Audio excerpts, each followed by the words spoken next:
That'd make it just so fine. Well, I don't live just but a few blocks down the road here. I'll run home and get a couple of onions. Would that do, Harv? Harv, would that do? It'll do just fine. Now, don't you know Pops went on home and grabbed a few onions. It wasn't much, but things were thin that year, and Dad didn't have much. And as he started out the door, he caught himself. What am I doing? Harv doesn't have a cutting board or a knife. So he went back in the house and grabbed one. So now here's my dad and Harv boiling onions and a stone. And those sweet onions carried a delightful aroma right on down the main road to town. People got to notice them. Sure enough, it brought another. It brought John. Good old John. He never did miss too many meals. John says, "What are you two up to? Sure smells like some good's cooking." Harv says, "Well, just making up a batch of stone soup. And oh, it's going to be so good. But it needs something." Any ideas, John? Well, John looks at the pot and he sees them onions boiling around and a large stone and thinks to himself a minute. Says, "Taters. My wife always puts in taters. Gives her soup a real body and wholesomeness. Yeah, I like them taters." Well, sorry about that. Well, John, you're right on. Some taters would make it just so fine. Other folks came. Then see folks that gather and see there's a stack of them their bowls and smell the aroma and hear the good conversation going on around the fire. Someone brought some lemonade. Someone brought some carrots, a little venison, some celery, more taters. Gotta have taters. Spice, pepper, salt, more onions. Gotta have more onions, right? Well, don't you know that after folks were talking and laughing and those carrots were cooking, finally became soft, and them taters were done, it seems there was plenty. Good thing, too, because families, kids, moms, dads, they all came out. It livened up folks so much that they started doing it every Wednesday. Someplace, edge of town, after each one, it seemed folks kind of reached out to one another in the town. Give a little, receive a little. But sometimes a little wasn't enough. So folks would get to talking and come together and meet some of the bigger needs. The years that followed had some good crops. Folks still came together at the old church, just up the way, to meet the needs and care for those in the community. And one night as it came up, somebody yelled, "What are we going to call ourselves?" That's when old Harv got that funny grin again. He says, "Let's call ourselves Stone Soup." Yep, that caught on like wildfire. And years passed and Dad asked me to help. And well now, son. But Pa, what can I do? Well, I was thinking, you're an awful good reader, boy. And as you know, Mr. Jenkins, well, he's losing his sight.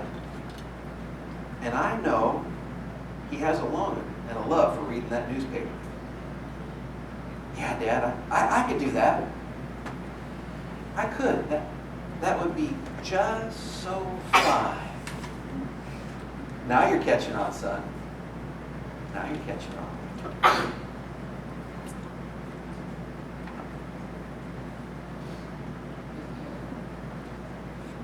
Now, some of them know my orneriness. It wouldn't be unlike me if you were in the car and we're driving down the road and we happen to see that somebody's sprinklers have gone astray in somebody's yard and they're squirting out in the street. And I have the remote control button over here on the side door and I open the window and they're all looking at it going, no. more like, it's great. And of course, all the screaming and yelling. And what I want to do is I want to open the window for you all. I want to get you to wake up from the ride that's coming up.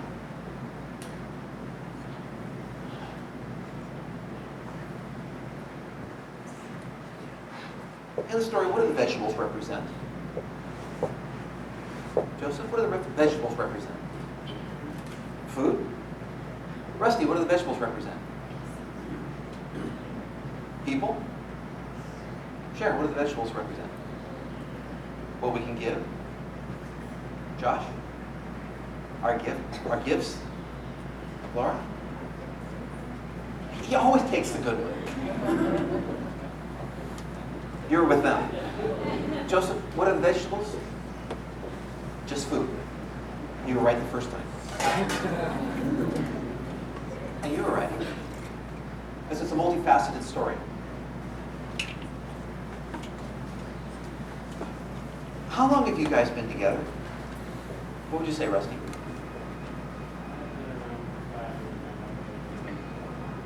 Sharon, how long have you been around? I don't mean on this planet. 10? Josh? 8 or so? Laura? 4? New person, I guess. 6? Good.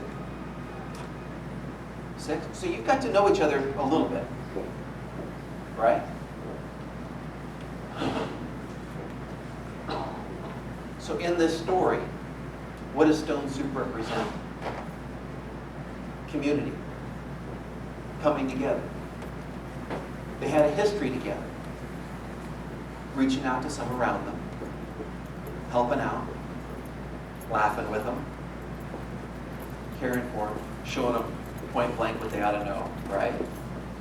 Spelling it like it is. A gentle hand of guidance. Don't do that.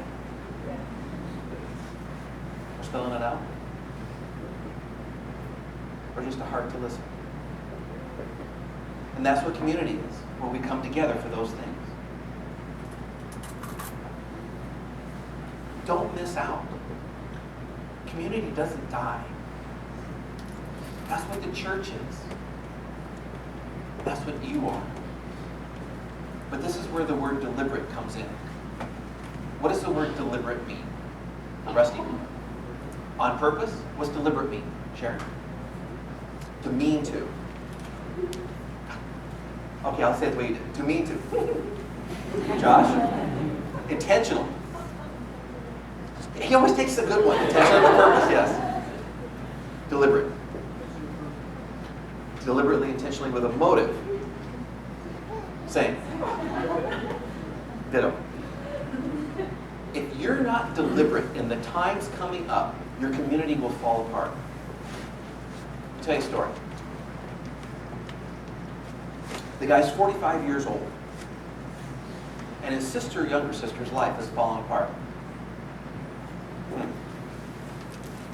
One day they had a family gathering, and the sister comes up and puts her finger in the middle of his chest and said, "You are such a jerk of a brother." What did I do? When I changed my clothes so that I'd match the fashion that you thought was best, you didn't say anything. When did you change your clothes? When I took care of my family and I did the best I could by sending them all to the best schools, you never gave me any approval. Oh, sorry. When I had a rough time with my husband and we were having a hard time with the kids, you never came along and gave me any encouragement. I called you. Yeah. And then she cried. And she said, the one thing you did do, one time is you said you took pride in me in the way I helped the family and loved everybody. And it changed my whole life. I live for the words that you'll say to me as an older brother because they tell me that I'm doing okay. She was dying inside 40 years waiting for her brother to say the things that he needed to say. Who's your brothers and sisters? Yeah, the characters beside you. And if you're not deliberate from now on, you will lose track of one another. You're going to go different ways. Someone's going to end up in Texas. Somebody's going to end up in Oregon. Somebody might be cleaning windows up in Oregon or working wind turbines with me. You never know. Sharon might be down in Baja running kayak adventures. Who knows? You'll probably be playing violin in the Alps someplace. I don't know. All these adventures are coming, but they're all different ways. If you don't make an effort, if you're not deliberate about encouraging one another, you'll find as the years pass that you've lost something valuable. That's the message of your parents tonight. Don't lose family. That stone soup that I'm talking about has to do with these rocks. This is Brazilian agate. Neat stone. And I have a piece for each of you. I'll hold on to that one. It's the best one. And it's just a plain green rock on the outside, kind of ugly looking. You get the ugly yellow one. You get the little one. That way you can wear it on your finger.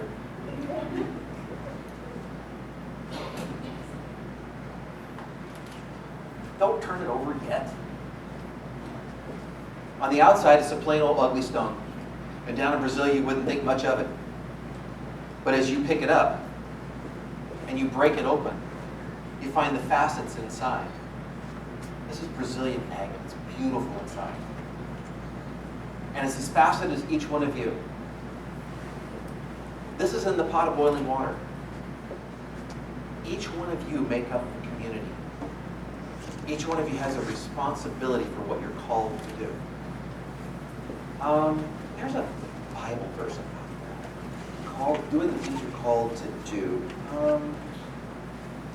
What is that? Ephesians 2:10? No, let's not go there yet. Let's go to James 4:17. Remember, it is sin to know what you ought to do and then don't do it. Oh, that's a rough verse. But you know what? Rusty's a guy. Is he going to remember to call Laura and say, hey, good job on that recital and good job being up there on that rock climbing thing afterwards, right? Give you some encouragement? Is he going to remember? He's a guy. Oh, I'll call her later. Sharon might remember. Josh should remember, but that's because he wants to give you a hard time. Is it okay for a guy to be loving by putting something on the calendar going, you know, this month I'm going to call Laura. This month I'm going to call Joseph. This month I'm going to call Jay, etc. You have to be deliberate or it doesn't happen. And that encouragement is more important than you know. Why? Because Ephesians 2:10. For we are God's masterpiece, like the gems you have in your hands. He has created us anew in Christ Jesus so we can do the good things He had planned for us long ago.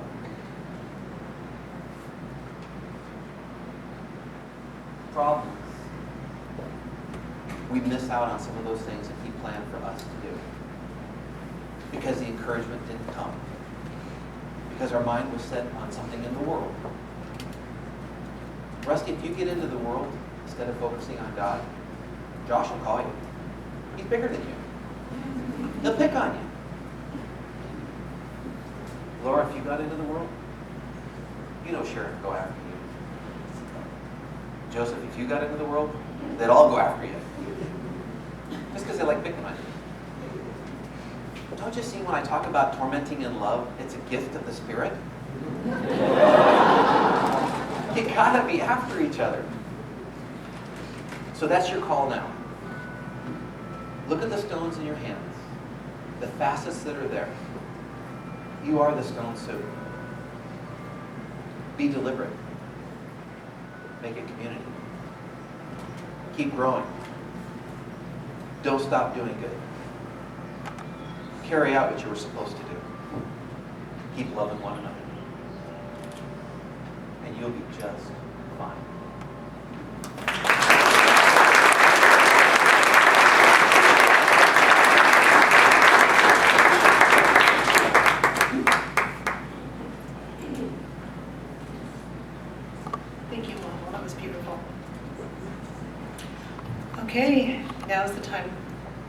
acoustics I've been waiting for. I would like to call at this time Jennifer Ashleman and her parents to come onto the stage.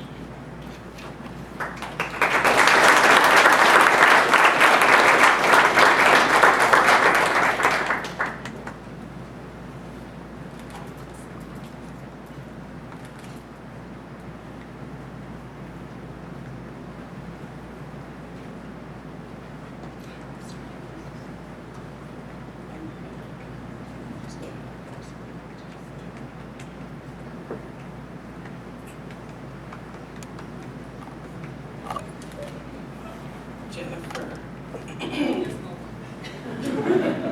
I have to talk about your brothers first. When Jason and James were born, we were thrilled to have twins and had great fun with our boys. But when I asked your dad about having another baby, he said, it would be nice to have a girl. And so, 17 and a half years ago, you were brought into the world. And we have been so blessed to have you as our sweet, sunshiny daughter.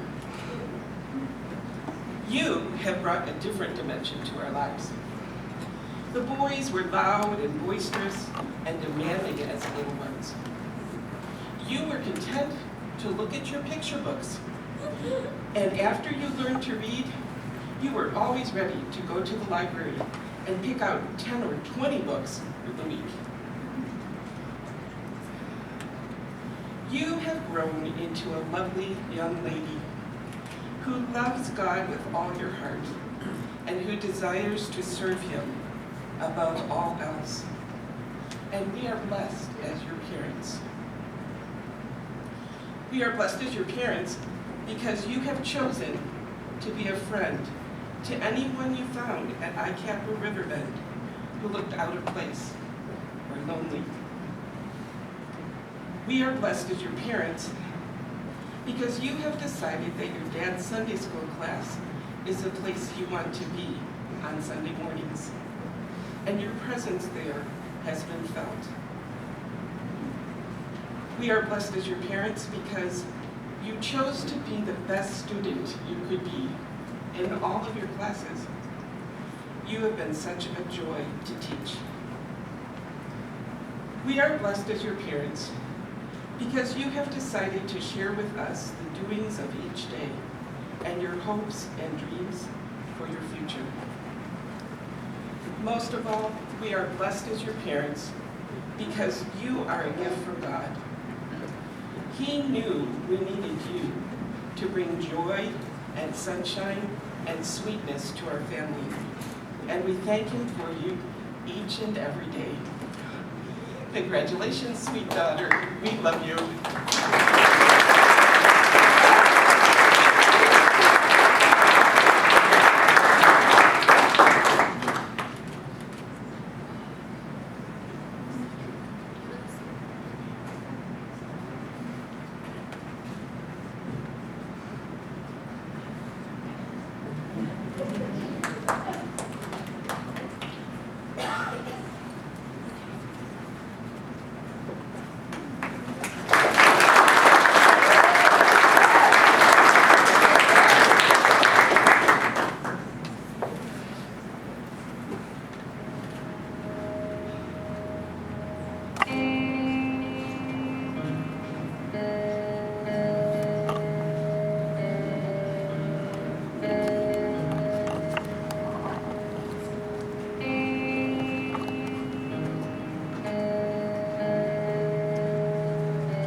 It's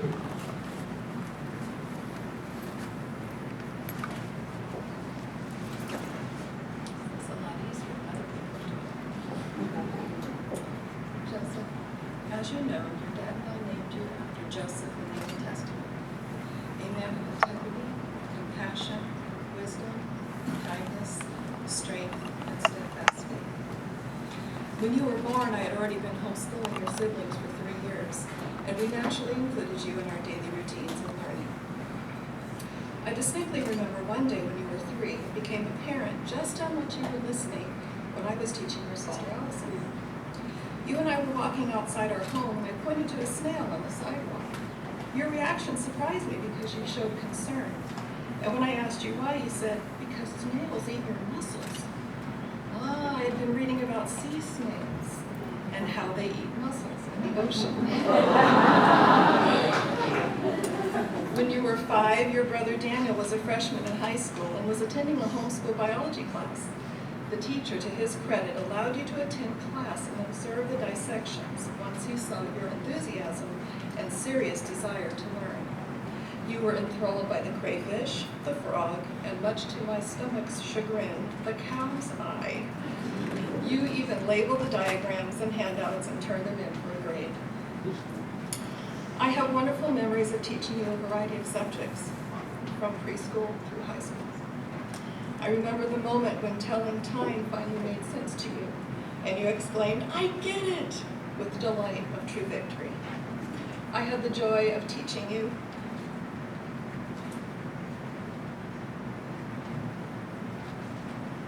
how to read and write, to watch you express yourself through drawings and stories and essays, and watching your thought processes grow and mature. I marveled at how quickly you learned to play the guitar, and I had the joy of knowing that you understand algebra and science far better than I ever did. Over these many years, we have read and discussed the Bible together. We have read and talked about history together. We've discussed literature, current events, and a wide variety of life's important topics at any given time, day or night. Today, as always, I thank God for the privilege and opportunity that He has given me to invest into your life in the unique way that homeschooling offers. And I also thank Sally and Karen and all the other teachers through ICAP and Riverbend who have invested in you and in me for many years. We could not have done it without them. Most importantly, we thank our God for you, Joseph, for our young man of integrity, compassion, wisdom, kindness, strength, and steadfast faith. You have grappled with some tough questions and made some difficult but wise choices. You have lived through some painful times of change and loss, but God will continue to use all of it to mold you and shape you, and we look forward with great anticipation to seeing where His plans for your life take you.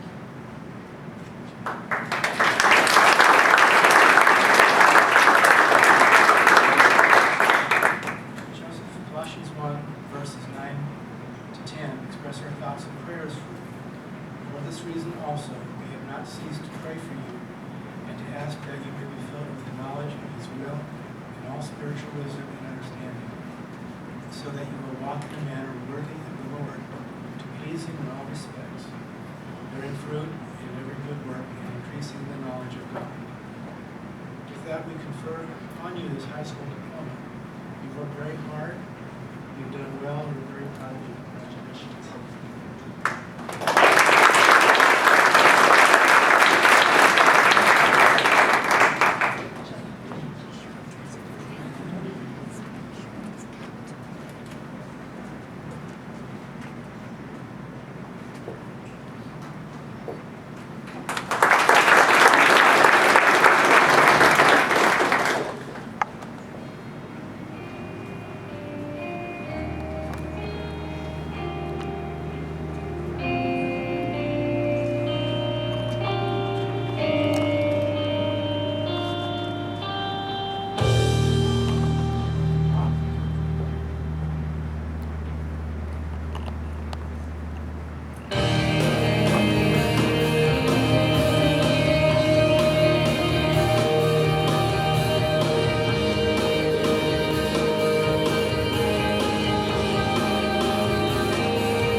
her parents please come forward?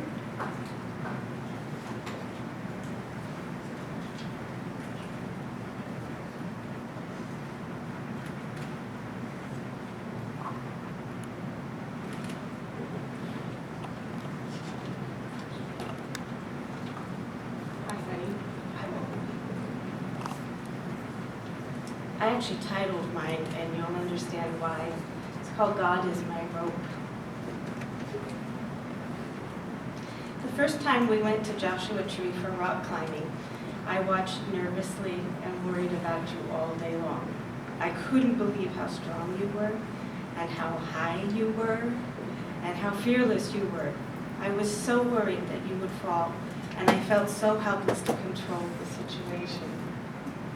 This is much like your toddler years, when your fierce and fearless independence tested us every single day.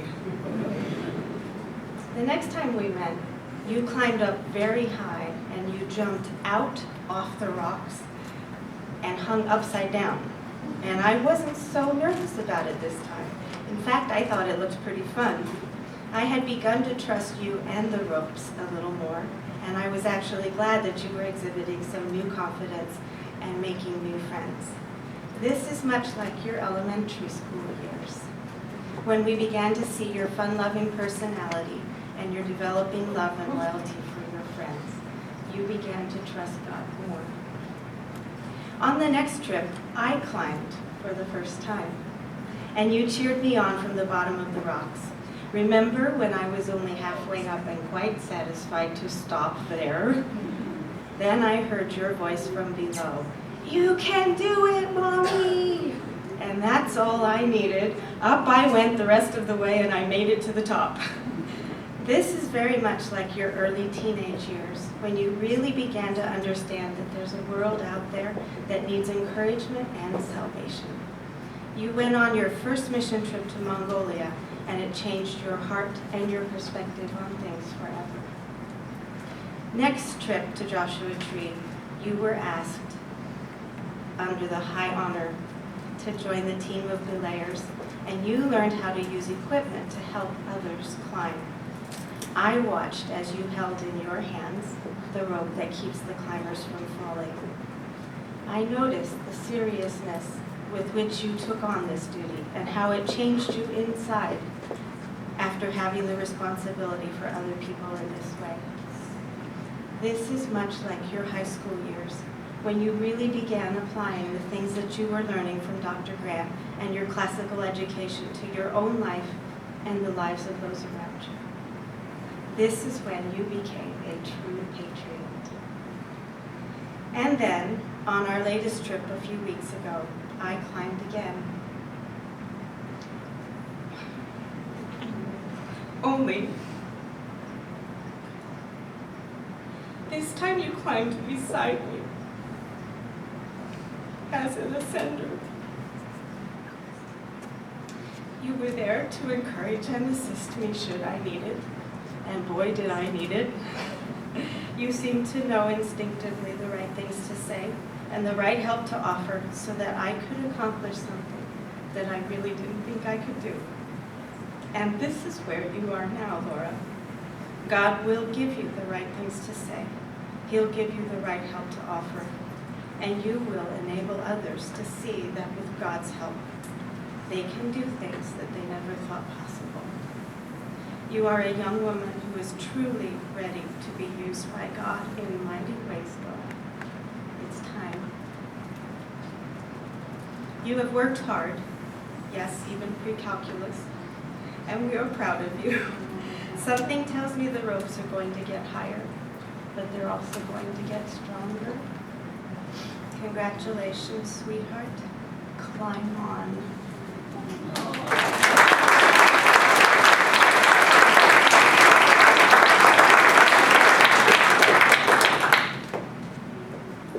Nice to see the concert master nervous. Laura, today, we're not recognizing a giant leap, but rather the culmination of lots of small steps. Steps that have brought you to a new open door. It's one of many approaches through life. I'm pleased and proud of your accomplishments, but I am more pleased and proud of your character. I am grateful to the many mentors, teachers, family, and friends who have thus far helped Laura in her journey. And I pray for those that are coming, that they would share with you their wisdom and knowledge generously. 29,768. That's the number of days by the Census Bureau you get. You used 6,524 of them. Statistically speaking, you got 23,000 and some change left. If they were miles, it's less than what's around here. If it's dollars, you could barely buy a new car. Einstein would say it's relative. And you could prove it yourself without any complicated mathematics. Ask your grandpa, is that a lot? He'll say, don't blink, because it goes quick. Ask your nephew, and he'll say, wow, man, that's forever. David asked God in Psalm 90 to teach us to number our days, that we may gain heart and wisdom. We're only given a short time to impact eternity. We're a vapor, a flower that fades. What's our purpose? Tell me. By God, What's our blessing? enjoy Him forever. If you look at each day with that perspective, when your race is done, you will hear the sweetest words you'll ever hope for. Well done, good and faithful servants. The last thing I want to say is you're about to meet many brilliant fools. College is full of them. It's not my definition. It's David who said, the one who says there is no God in his heart is a fool. Now listen to these people. They have things to teach you. Love them, they're God's children. Honor them, as a servant does a master. But never, ever let them stray from what you know is true and what is your first love. Contend with David. There's one God and one mediator between God and man. The man Christ Jesus. Congratulations.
Joshua, as you share with people, you always share you were my first guinea pig on classical school.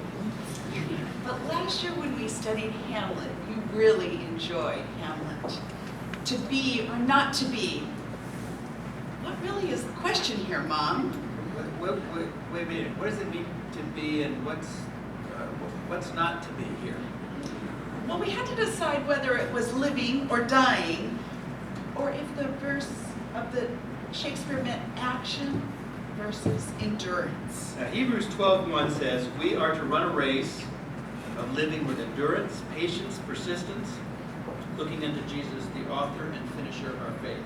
No matter if you grow taller than me or not.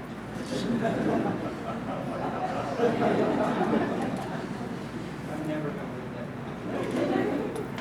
There are probably no stronger words that could be said to you, Joshua, than to run the race on this graduation day.